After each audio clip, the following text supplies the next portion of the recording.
Boa noite a todos, é muito bom vê-lo aqui. Eu não sei como foi o seu domingo, eu espero que você tenha tido um dia agradável, eu espero que Deus possa ter se revelado a você. Eu sei que hoje o meu dia foi muito corrido, e mesmo assim, quando a gente chega à igreja, toda aquela agitação fica, e a gente sente um clima diferente, nós nos sentimos participantes da glória de Deus.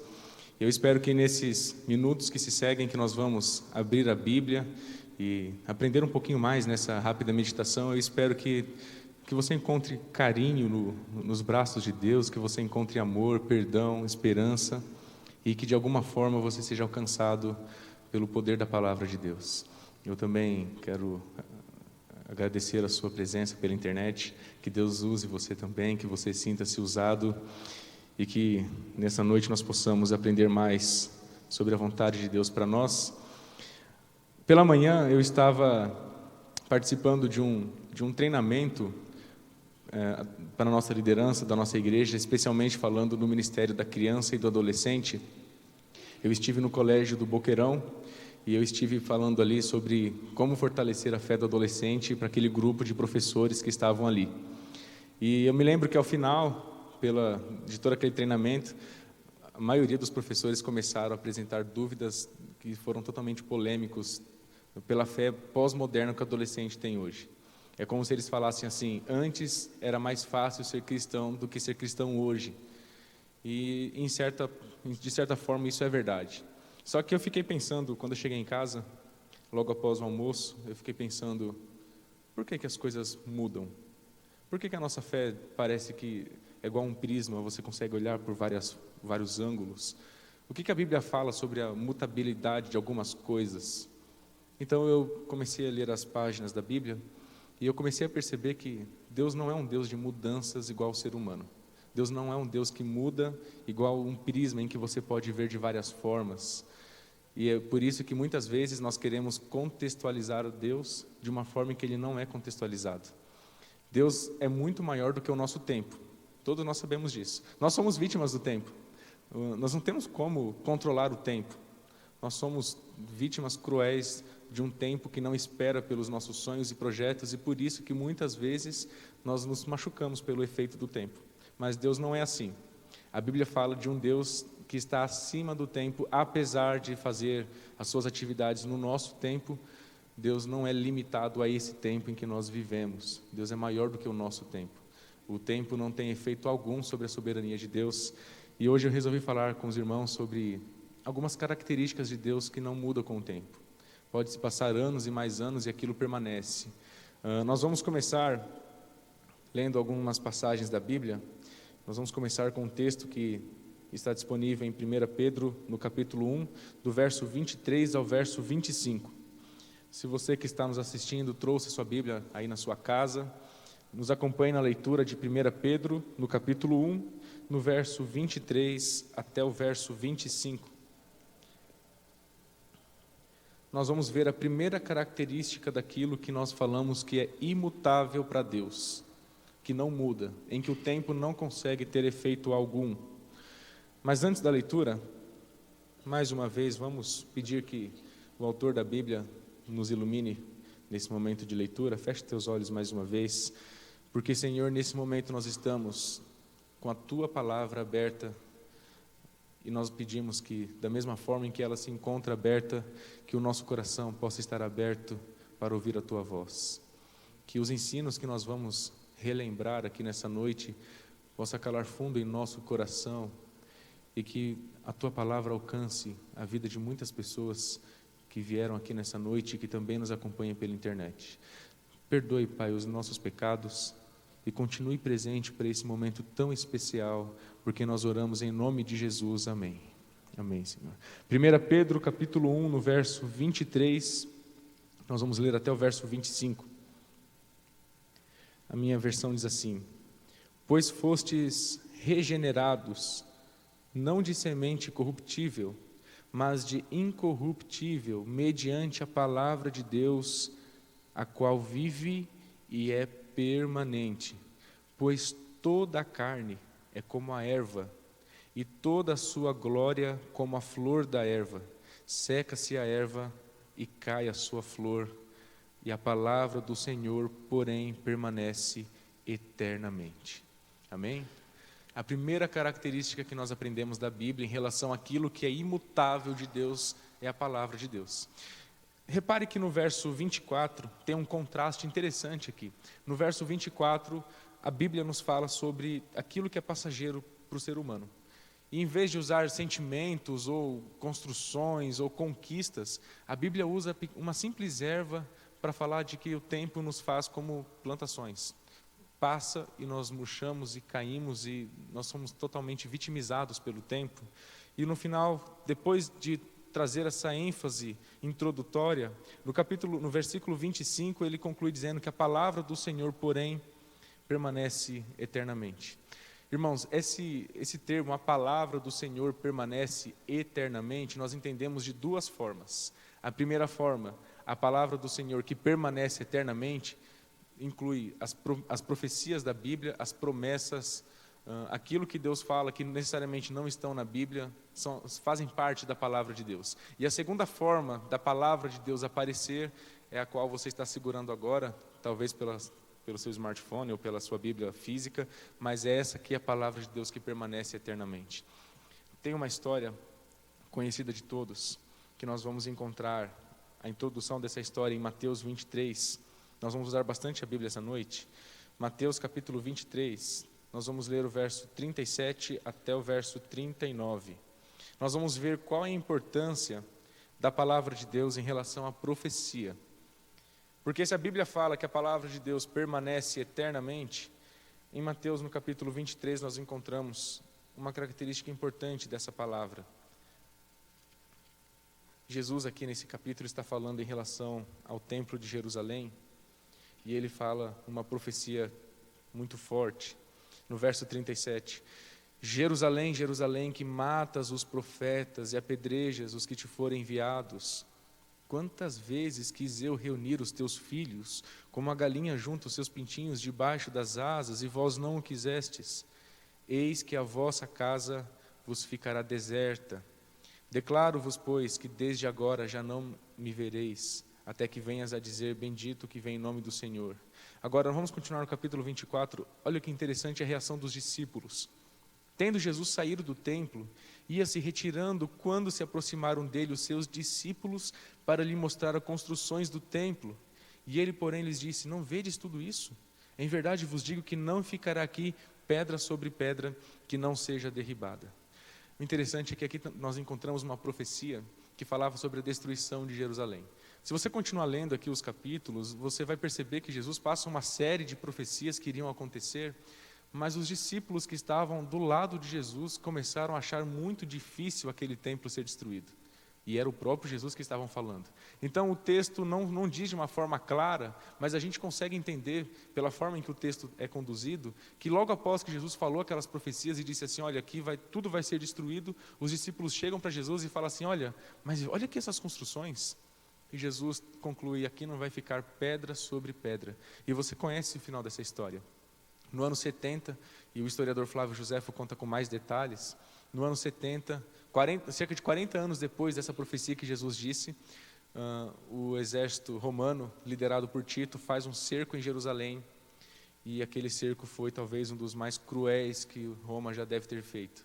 A história nos diz que as mães, e é muito forte esse texto, você pode ler depois com mais detalhes, chegou uma época em que as mães já não tinham mais comida, e os seus filhos eram sacrificados para que a fome de alguma forma fosse saciada, nem que fosse provisoriamente. As pessoas não tinham mais água, não tinham mais comida, e a datação correta, mais próxima do ideal, é que esse cerco deve ter durado desde a primavera até meados de setembro, outubro, o que daria vários meses de cerco total. Então eles invadiram Jerusalém, e a história nos diz que um dos soldados simplesmente resolveu atear fogo em uma das portas douradas do templo de Jerusalém, mesmo sem ter tido a ordem de Tito. Ele pega, joga fogo ali, a história nos diz, nós não sabemos até onde isso pode ser verdade, mas a história nos diz que quando Tito viu aquilo, ele falou, não coloca fogo aí, mas já era tarde demais, e antes que ele pudesse fazer alguma coisa, aquele templo já estava totalmente coberto de chamas. Então, Jerusalém é totalmente destruída. como também outras cidades que Roma destruiu. Só que o mais interessante dessa história não é nós olharmos a profecia como alguma coisa destrutiva para nós hoje.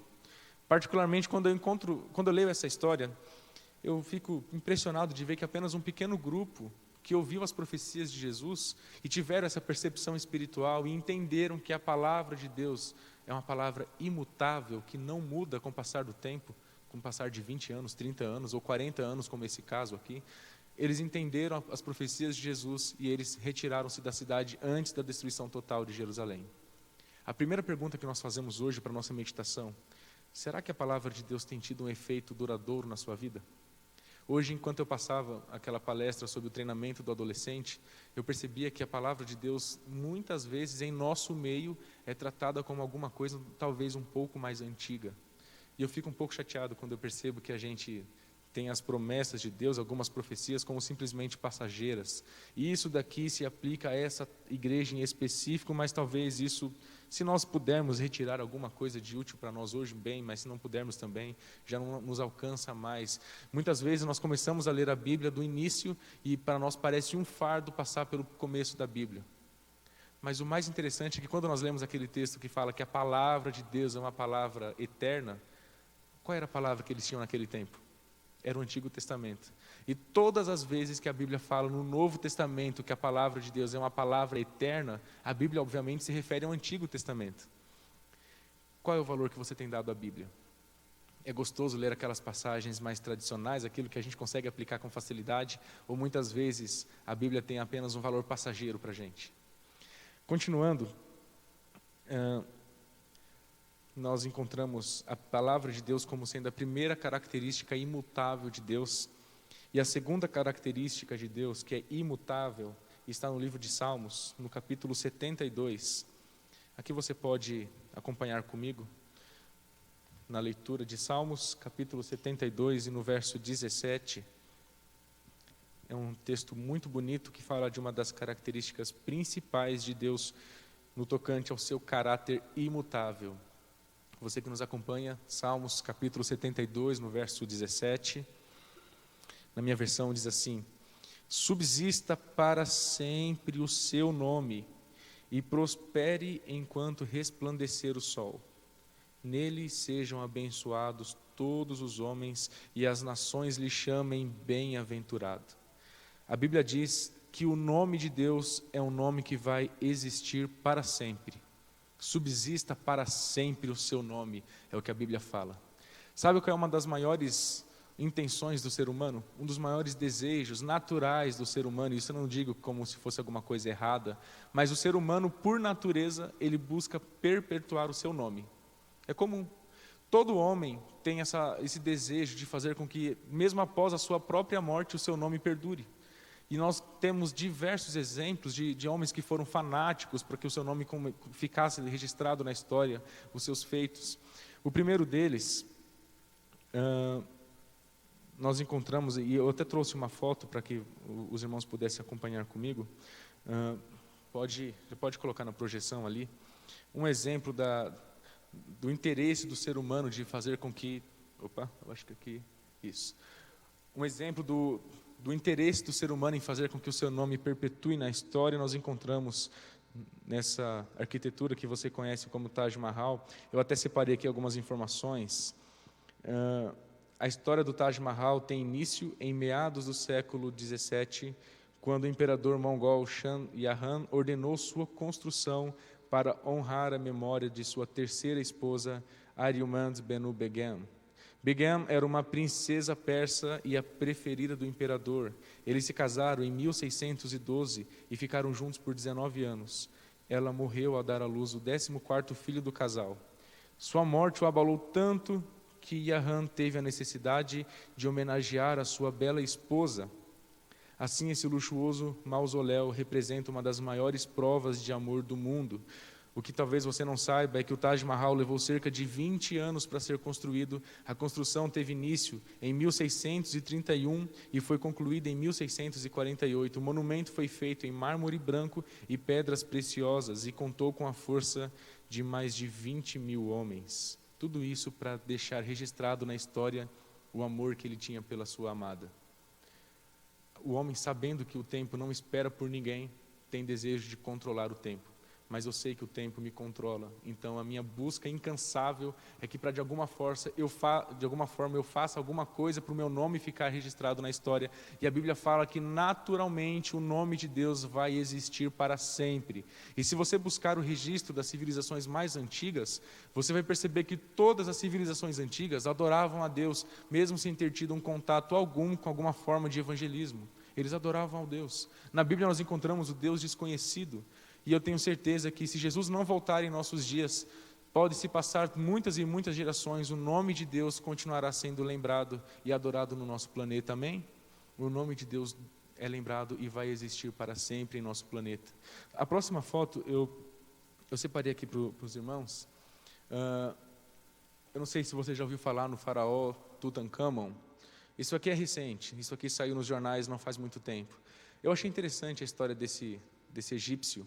Ele herdou a dinastia ainda muito jovem, ele era de uma família tradicional da hierarquia egípcia, e a história nos conta que com 19 anos ele já tinha mudado todo o Egito. Um dos seus maiores sonhos era de dominar o mundo, ele tinha esse sonho particular, ele queria deixar o nome dele registrado na história. Só que com 19 anos, antes mesmo de completar 20 anos, ele sofreu uma doença em consequência de um problema que ele tinha na perna, e ele faleceu com 19 anos. Mas em pouco tempo ele fez muito pelo Egito, ele construiu diversas pirâmides e também mudou a capital do Egito para Mênfis, além de apregoar ali o politeísmo de uma forma definitiva no Antigo Egito. Ele fez muito enquanto ele viveu, e mesmo depois da sua morte, as pessoas que estudaram sobre o Antigo Egito, elas descobriram algumas coisas importantes. Ele viveu apenas 19 anos, mas ele conseguiu juntar uma das maiores fortunas do Antigo Egito. Isso que você está vendo do lado direito de vocês, mostra uma foto da tumba em que ele foi encontrado. E isso daqui é ouro maciço. Eu até separei aqui para os irmãos uma informação que diz que o arqueólogo inglês Howard Carter encontrou em 1922 uma grande quantidade de tesouros. O corpo mumificado de Tutankhamon também estava na tumba dentro de um sarcófago, coberto com uma máscara mortuária de ouro. O caixão onde estava a múmia do faraó também é de ouro maciço. Na tumba foram encontrados mais de 5.000 peças. Entre os objetos estavam joias, objetos pessoais, ornamentos, vasos, esculturas, etc. Tudo com apenas 19 anos de idade. O que me chama a atenção é que na entrada dessa pirâmide, onde estava ali a tumba no seu interior, tinha uma frase que estava escrita que o faraó Tutankhamon viveria para sempre. Hoje o que nós temos dessa triste história, ou história inspiradora, é apenas a sua múmia que ficou registrada e ficou conservada pelos anos. Ele não está vivo. O que tem dele é isso daqui. Nada mais do que isso. E talvez a sua memória. O ser humano busca incansavelmente deixar legados da sua memória durante a história e para as outras gerações que vão se seguir após a dele. Mas a Bíblia fala que Deus naturalmente tem o seu nome registrado nos anéis do nosso mundo e da nossa história. É interessante nós notarmos que o legado que Deus deixou não foi um legado baseado numa estátua, numa múmia, ou talvez um legado de ruínas de uma cidade antiga. Deus não nos deixou um legado baseado em alguma coisa em que a história e o nosso tempo teve algum efeito. O legado que Deus nos deixou é um legado que se faz novo a cada manhã. Esse é o legado de Deus. Quando eu vejo histórias bonitas, inspiradoras como essa, eu percebo que o legado de tantas pessoas se resume a isso, ao que o tempo permite que se resuma, nada mais do que isso. Mas o legado de Jesus é um legado baseado no amor e um legado baseado em um sacrifício que o tempo não tem como vitimizar através dos seus anos e séculos que passam. E antes de nós encerrarmos, eu gostaria de falar de 3 características de Deus que o tempo não consegue controlar e que ficaram como legado de uma história que um dia cumpriu-se totalmente na cruz do Calvário, que especificamente é o amor, a misericórdia e a sua justiça. Sabe que muitas vezes nós fazemos muita confusão. A projeção, pode tirar a projeção, agora eu não vou mais usar, obrigado. Muitas vezes nós confundimos muito a misericórdia de Deus com a sua justiça. e não são elementos que nós possamos confundir. Mas a história que eu gostaria de usar para nós falarmos um pouco mais sobre o amor, a misericórdia e a justiça de Deus encontra-se no personagem de Jó. Como muitas vezes a gente trata de assuntos e mais assuntos diversos, e a gente não entende que naquela simples história de Jó, onde o sofrimento dele é aflorado de uma forma tão profunda, nós encontramos elementos do caráter de Deus que ele colocou em risco por causa de Jó. Nós vamos ler então alguns versos do livro de Jó. Jó no capítulo 1, nós temos ainda uns poucos minutos que nós podemos usar para encerrar essa nossa meditação. Jó no capítulo 1 diz o seguinte: havia um homem na terra de Uz, cujo nome era Jó, homem íntegro e reto, temente a Deus e que se desviava do mal. Você já sabe, você nessa altura do campeonato já deve ter ouvido falar que essa palavra íntegro, que é usada aqui, é uma palavra que significa completo. Ou seja, Jó era um homem íntegro e reto em todas as áreas da vida dele. Ele era um bom pai, um bom marido, um bom filho, um bom vizinho, um bom patrão, um bom administrador. Ele era bom em todas as coisas que ele fazia. Ele procurava ser bom naquilo que ele fazia. E você conhece a história. Você sabe que Satanás apresenta-se a Deus e o texto continua. Nós não vamos ler mais, nós vamos apenas relembrar. Você lembra que Satanás se apresenta a Deus e o faz de uma forma extremamente ousada. Não era para Satanás estar naquela reunião. Repare que quando Moisés escreve esses versos, Moisés usa a seguinte expressão: num dia em que os filhos de Deus vieram apresentar-se perante o Senhor, veio também Satanás entre eles. E essa palavra também foi colocada de propósito na Bíblia para fazer uma ênfase naquilo que nós entendemos que Satanás não estava ali como um convidado. No acampamento eu falei mais sobre isso, quem estava no acampamento vai relembrar. Vamos supor que eu dei uma festa, e nessa festa eu convide pessoas que são importantes para mim, a minha esposa, o meu pai, a minha mãe, meu primo, meu irmão, e depois dessa festa eu falo para você como foi a festa, e eu falo assim: olha, na festa que eu dei da promoção do meu emprego, eu recebi vários convidados, mas você acredita que também veio a minha ex-esposa, que não era para estar ali? Ou seja, um também colocado de uma forma em que a gente pode entender que não era para Satanás estar ali. Ele veio e ele estava fazendo uma única acusação a Deus, como você conhece a história. Deus pergunta para ele: de onde vens? E obviamente Deus já sabia a resposta, mas Deus esperava por uma devolutiva de Satanás, e Satanás o faz de uma forma ainda mais irônica. Satanás responde: eu venho de rodear a terra e de passear por ela, ou seja, eu estou andando naquilo que é meu. E Deus, entendendo a resposta irônica de Satanás, Deus faz a sua tréplica com uma resposta muito mais sábia, e que, na minha opinião, desmontou os argumentos racionais que o inimigo de Deus poderia ter. Deus fala assim: você viu o meu servo Jó? Você está falando que a terra é o seu lugar, mas você sabia que lá no seu planeta, onde você diz que é seu moralmente falando, tem uma pessoa que me adora? E Satanás fica sem respostas. Então Satanás começa a fazer aquilo que a gente fala de apelar. Satanás começou nitidamente a apelar para Deus. Satanás falou assim: mas tá bom, você está falando que Jó é alguém fiel, mas sabe por que ele é fiel? Porque você comprou Jó. Se você tirar tudo que você deu para ele, eu quero ver se ele vai ser fiel para você. E muitas vezes nós caímos nesse argumento do inimigo de Deus. A gente funciona muitas vezes como pessoas que são compradas por Deus. Eu conheço uma história da minha família muito trágica em relação a isso. Eu tinha uma prima, tenho ainda, graças a Deus, ela sofreu meningite na sua infância, e o pai dessa menina é um ex-adventista. E aí ele me contando que em dado momento ele estava no banheiro do hospital dando banho na filha, e ele fez uma oração a Deus e falava assim: Deus, faz a minha filha voltar a andar.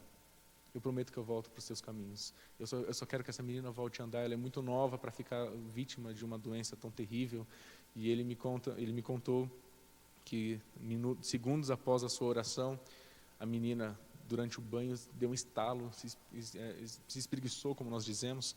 Então ela saiu andando, meio cambaleando pelo banheiro, e desde aquele momento ela não mais ficou paralítica, ela voltou a andar. Só que a história seria muito bonita se nós terminarmos por aí. O fato é que esse meu parente voltou para a igreja, e depois que a menina já estava bem e os anos se passaram, e o tempo trouxe o seu cruel efeito do esquecimento e daquele primeiro amor que muitos de nós sentimos e depois não mais lembramos, ele acabou saindo novamente da igreja.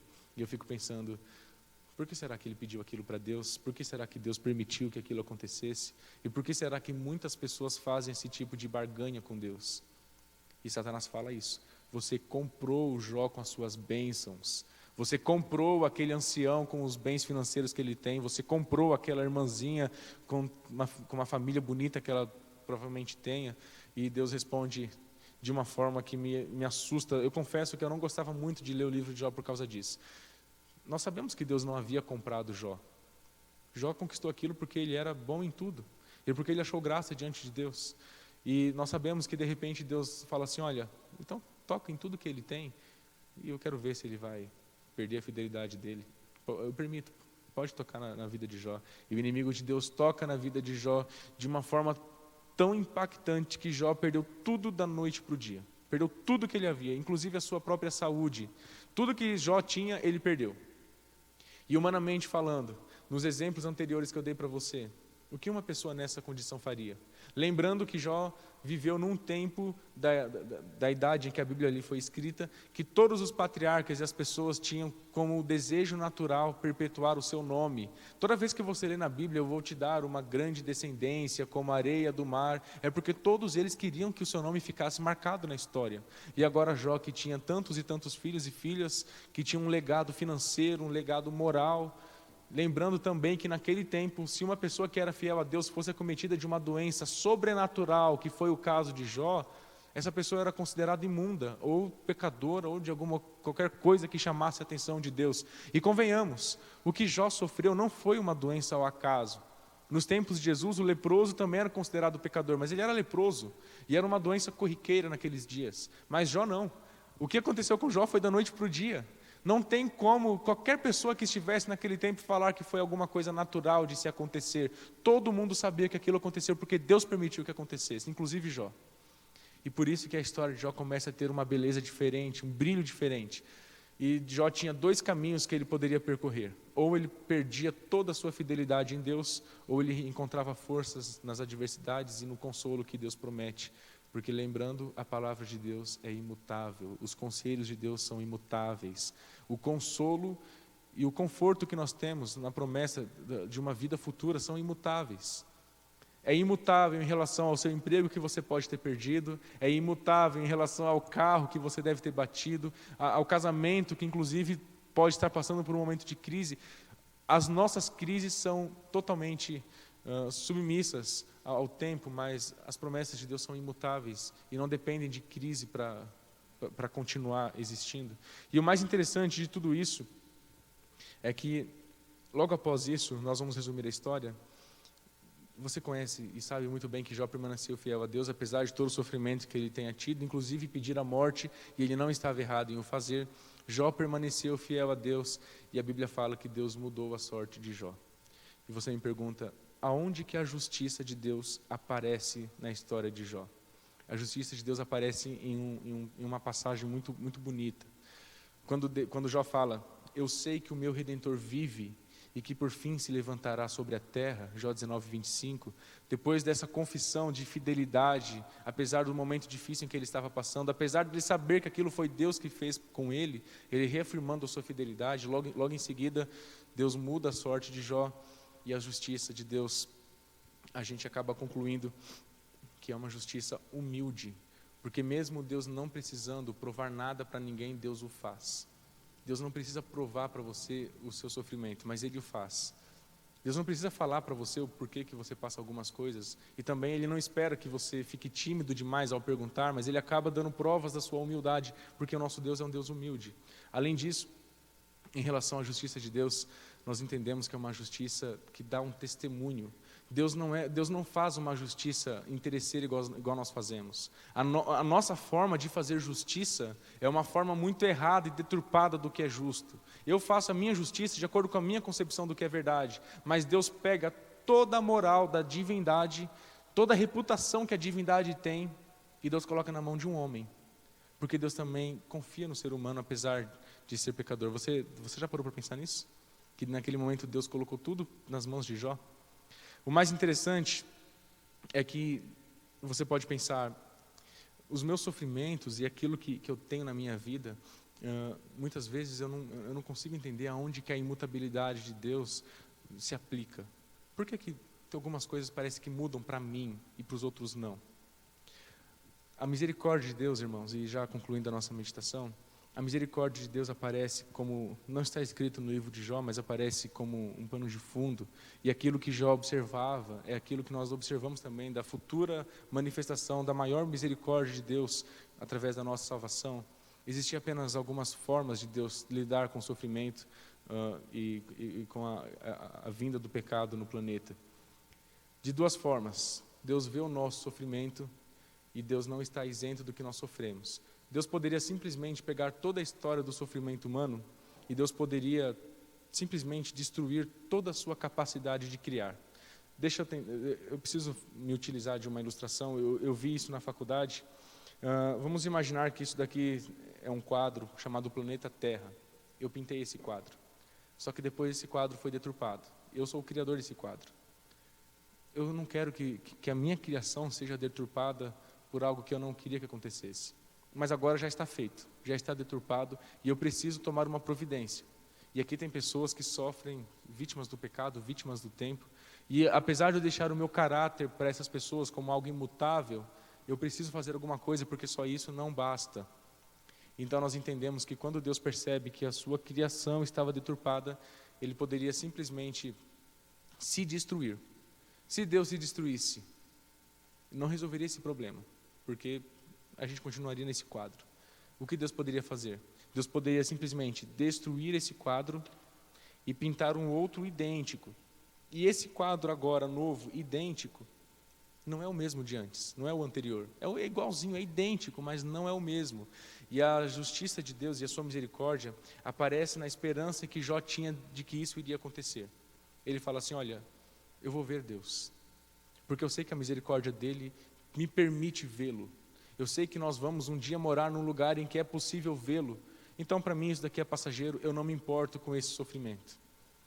Se fosse possível Deus ficar cego para salvar você, é certo que Ele faria. Se fosse possível Deus fazer qualquer coisa tão difícil para a divindade, unicamente para salvar você, Ele o faria. Mas nós entendemos que para destruir o pecado, não tinha como Ele fazer alguma coisa difícil demais, não tinha como Ele construir alguma coisa, não tinha como Ele quebrar algum conceito difícil para poder salvar você. Nós lutamos contra o pecado, e a imutabilidade de Deus permanece mesmo em relação ao pecado, mas para que a existência do pecado tenha um ponto final, é necessário destruir esse sofrimento, para que a gente então possa vê-lo na sua imutabilidade, no seu caráter de uma forma perfeita. Mas para fazer isso, não tem como nós lutarmos com alguma coisa que nós não vemos. Não tem como nós lutarmos com um inimigo desconhecido. Da mesma forma como não tem como nós adorarmos um Deus que para nós é desconhecido, não tem como nós lutarmos com um inimigo que nós não vemos. E é por isso que nós batemos tanto na tecla que nós precisamos conhecer a Deus. Quando Deus fala assim: eu preciso destruir esse pecado, preciso destruir esse mal que assola a humanidade, Ele precisava de algum corpo para que o pecado fosse destruído. Mas não tem, o pecado está em todos os lugares, o pecado é quase que todas as coisas, não tem como nós materializarmos o pecado em alguma coisa ou outra, e é por isso que a Bíblia fala que Jesus se fez pecado em nosso lugar, que Jesus assumiu em nós, no seu corpo, todos os nossos pecados, e através do seu corpo nós alcançamos a salvação, e aí está a maior prova do amor e da misericórdia de Deus, prova essa que nos diz que mesmo em situações de crise como o pecado, todos os elementos do caráter de Deus permanecem imutáveis. Eu não sei qual foi a projeção que você fez de Deus na sua vida até agora. Eu sei que nós sofremos muito e por causa disso nós por vezes pegamos as nossas projeções daquilo que é errado ou daquilo que é certo. Nós pegamos a nossa verdade e nós projetamos a nossa verdade na figura de um Deus que nós construímos e que não é um Deus bíblico, é um Deus que eu criei, é um Deus que eu fiz, que parecesse com a minha personalidade. É um Deus que me aceita do jeito que eu sou, mas eu criei esse Deus. É um Deus que tem as minhas verdades, e não é o Deus que tem a verdade da qual nós somos sujeitos. Eu não sei se você construiu a imagem de um Deus como uma força, como um companheiro ou como uma energia que você não consegue ver, mas simplesmente sentir, mas eu sei que o nosso Deus é imutável e o nosso Deus não muda e permanece eternamente. O nome de Deus permanece eternamente. Para finalizar, eu confesso que eu fiquei muito emocionado quando eu vi esses dias faleceu uma parente aqui da minha família, e ela tem um filho que ele não é adventista. Ele até acredita em Deus, mas na verdade eu nem sei se ele frequenta alguma denominação. O que aconteceu foi que, enquanto ela estava internada em estado grave, ele todos os dias colocava alguma coisa na internet ali, dizendo que Deus iria salvar a mãe dele. E ele falava assim, eu creio, eu tenho fé, e aquilo me deixava preocupado.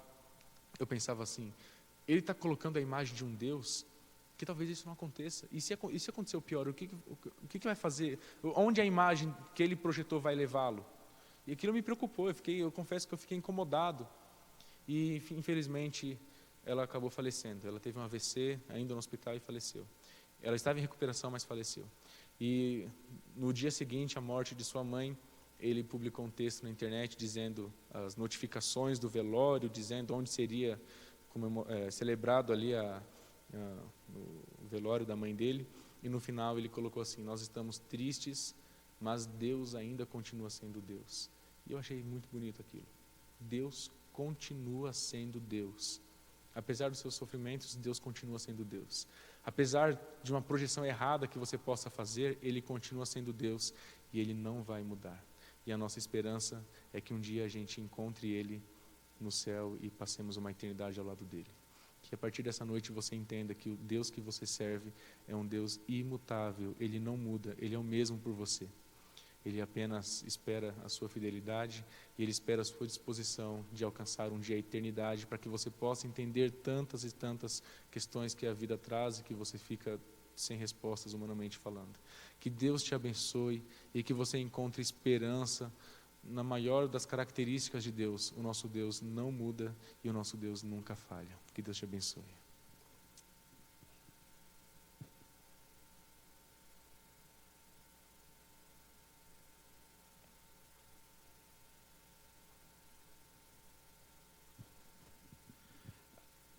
Que mensagem linda, que esperança que nós temos nas promessas de Deus, que elas são imutáveis. E cabe a nós permanecermos firmes nessas promessas. Vamos em pé, encerrarmos cantando e louvando ao Senhor, firme nas promessas de Jesus. 274.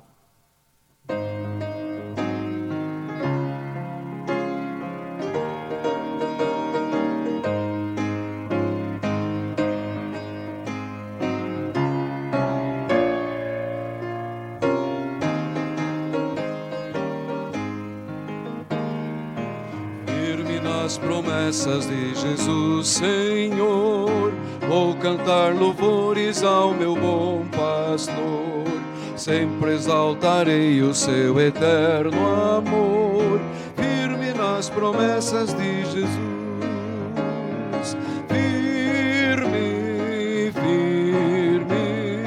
firme nas promessas de Jesus, meu mestre,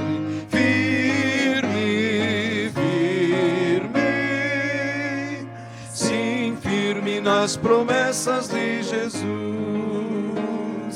firme nas promessas, não irei falhar, vindo as tempestades neste meu lidar, pelo verbo eterno sempre irei lutar, firme nas promessas de Jesus,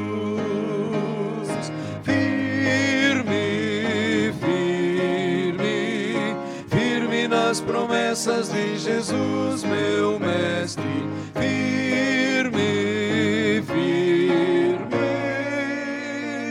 sim, firme nas promessas de Jesus, firme nas promessas do Senhor Jesus, em amor ligado com a sua luz, cada dia mais me alegro nesta luz, nas promessas de Jesus,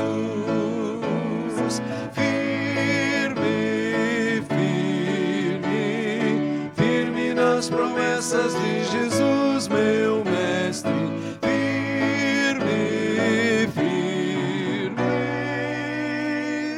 sim, firme nas promessas de Jesus.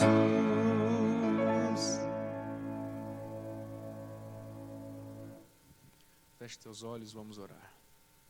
Muito obrigado, Pai, porque as tuas promessas não mudam. Muito obrigado porque o plano da salvação, já estabelecido há tanto tempo, continua em vigor ainda em nossos dias. E muito obrigado porque o Senhor é um Deus que, mesmo apesar do efeito cruel do tempo para a humanidade, o Senhor está acima desse efeito do tempo, e o Senhor nos promete um dia fazer com que a gente também possa viver em um lugar onde o tempo não é mais contado. E nessa noite nós pedimos que o Senhor fortaleça a nossa fé, para que nós possamos tê-lo como nosso Deus pessoal, o nosso Deus baseado na verdade bíblica, que nós possamos ficar longe desse costume, dessa tradição de fazer uma projeção de um Deus que não é bíblico, e que a cada dia que passe, através da nossa comunhão e da Tua graça, nós possamos nos aproximar mais do Senhor. É verdade que o ser humano tem esse desejo natural de perpetuar a sua memória e as suas conquistas pela história, mas por mais que o homem se esforce, o tempo ainda nos vitimiza, e nessa noite nós pedimos que, mesmo sendo vítimas desse tempo tão cruel que não espera por ninguém, que a nossa fé possa ser superior a esse tempo, e que, se um dia a nossa vida for levada pelo tempo, que a nossa esperança e que a graça possa um dia nos acordar na manhã da ressurreição, e que nós possamos estar ao Teu lado por todos os dias da nossa vida. Estenda a Tua mão sobre a Tua igreja, estenda a Tua mão sobre a nossa vida, e nós entregamos o nosso coração nessa noite em Tuas mãos, e nós o fazemos em nome daquele que não muda, Cristo Jesus. Amém, Senhor. Amém.